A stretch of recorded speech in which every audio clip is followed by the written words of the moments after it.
We've all been led to believe that on July 20th, 1969, the Lunar Excursion Module, also known as the LEM, carried American astronauts to the surface of the moon.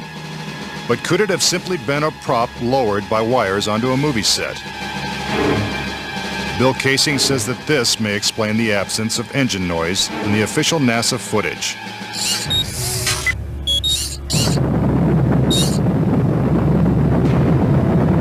The noise level of a rocket engine is up into the 140, 150 decibel range. In other words, enormously loud. How would it be possible to hear astronauts' voices against the background of a running rocket engine? Picking up some dust. 30 feet, 2.5 down. Straight shadow. 4 forward, drifting to the right a little. Contact light. Okay, engine stop. Is this evidence that the footage is actually fake? A sequence shot in a controlled environment here on Earth? Just months before this historic landing, a prototype LEM was flight tested at Ellington Air Force Base. While NASA cameras record the test flight, Neil Armstrong struggles to control the unwieldy craft. Then, at approximately 300 feet, the lander flies wildly out of control. At the last second, Armstrong ejects.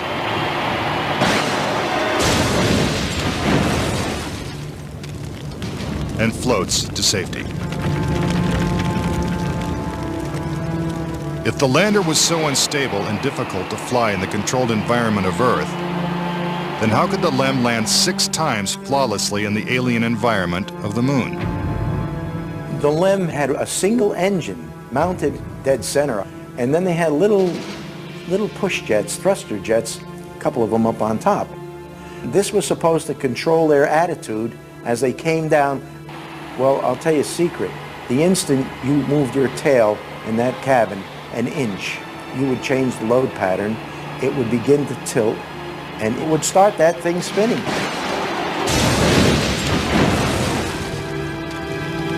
The arguments that have been arrayed on the side of those who believe that the lunar landings were a hoax are very elaborate, and they have to be to support a theory like this.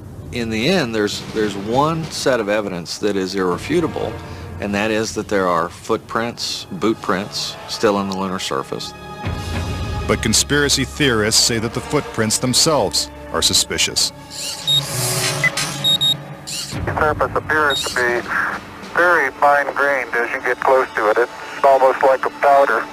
To have a powerful rocket engine blast the surface of the moon, blasting away all of the dust, and then find footprints surrounding the lunar lander, that to me would be an impossibility. Photo after photo reveals that the lunar surface surrounding the LEM is covered with footprints. But Kaysing says there's something even more difficult to explain. The fact that there's no blast crater under the LEM is one of the most conclusive pieces of evidence that I find supporting the hoax. In fact, no sign of a blast crater is visible for any of the 6 lunar landings. But LEM specialist Paul Fiel says he can explain why the lunar module left no crater when landing on the moon. The amount of thrust that you need coming out of the bottom of the descent engine is about 1,500, 2,000 pounds of thrust. And all that does is just push dust away. There's no burning or anything like that. Yet NASA's own scientific illustrations clearly depict a blast crater. Then there's one other point. If they had truly landed on the moon, this dust would have then descended on the lunar lander, on the foot pads, and we find not a trace of dust on the foot pads. When I discovered that alone, I said, no way am I looking at a lunar lander that landed on the moon. Could it be that the LEM was just a prop on a giant lunar movie set? When Armstrong said, that's one small step for man and one giant leap for mankind, the footprint that he made could have easily been made in Area 51. Kaysing points out that the LEM's departure from the lunar surface is even more suspicious. In the footage of the ascent stage going up, what you don't see is an exhaust plume coming out of the rocket engine nozzle. What a ride, what a ride. But what do we see?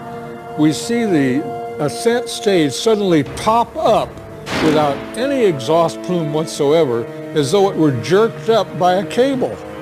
Is this evidence of a conspiracy? Was the government capable of such a massive cover-up? To propose that this was all faked and a hoax, they have to say that every piece of evidence, that every physical, scientific test that one could offer to support the reality of the lunar landings, they have to say that all of those are fake. I would say that my conviction that Apollo was a fake was really not according to one specific piece of evidence, but it was cumulative. This whole thing was a fake.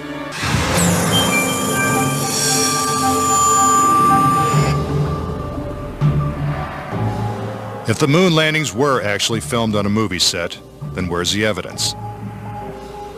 According to David Percy, an award-winning filmmaker and photographer, the proof is in NASA's own lunar photos and video.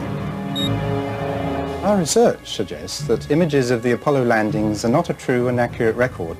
In our view, the Apollo pictures were faked. Many of the images are replete with inconsistencies and anomalies.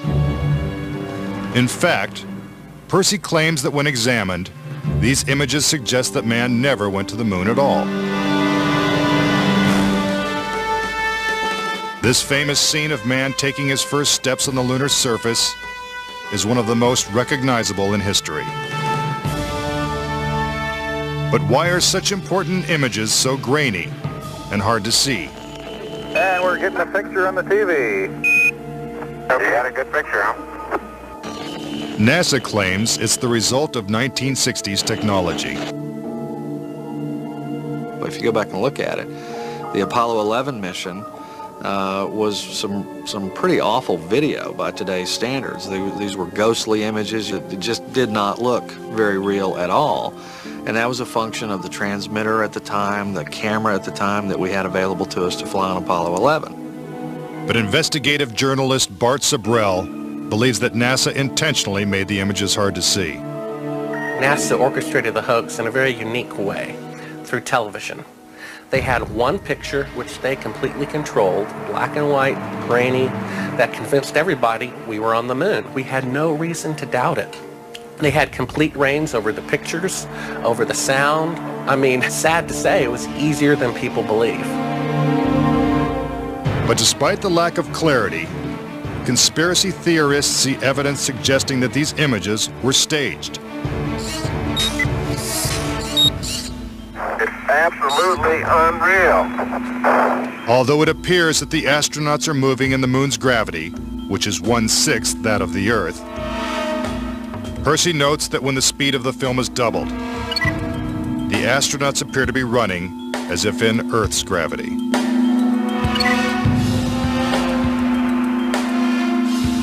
Also, when the footage of the lunar rover is doubled in speed, it looks as if it's driving here on Earth.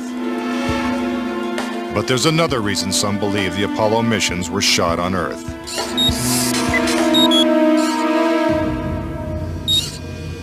If there is no air or wind on the moon, why is this American flag waving?